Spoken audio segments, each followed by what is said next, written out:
राधे राधे। आज हेउची होली आई होली रे समस्त घरे किछि ना किछि मिठा बनिथिबो आ सेमिति मु भी किछि बनैथिली जोटा कि मोर थिला पूरी आ घर पर्व पवित्र होली उपलक्षे आपण माननको मोर हृदय रे अनेक अनेक अभिनंदन।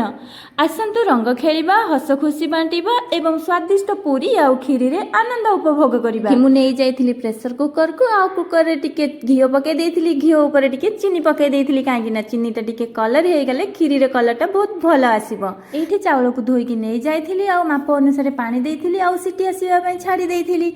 इटी सिझी जाइथिला चाउल आ ताकू बाहर कर देइथिली गुटे डिश को आ भलो भाबरे गोळे देइथिली। तापर नै जाइथिली दीटा इलायची को भलो भाबरे गुंड कर देइथिली आ खीरी गोळ गोळ एठी मिसे देइथिली मिठाई मैड मिसे चला परे पके देइथिली किछि काजू किशमिश भजा आ तापर नै जाइथिली किछि इलायची गुंड आ एठी मोर रेडी हे जाइथिला खीरी। रंगर उत्सव स्नेहर मिलन आ घर ही पूरी खीरी बास्ना रे आम होली हबो आहुरी अधिक स्पेशल माने मु एठी बाहर कर देइथिली मोर बाउल को आ देखि पारुथिबे खीरी केते सुंदर हे लागुची। खीरी तो बहुत टेस्ट हेथिबो आ एठी मु गुटे थाली को बाहर कर देइथिली किछि पूरी आ खीरी आ एठी मोर रेडी हे जाइथिला पूरी खीरी आ या टेस्ट तो पूरा जबरदस्त।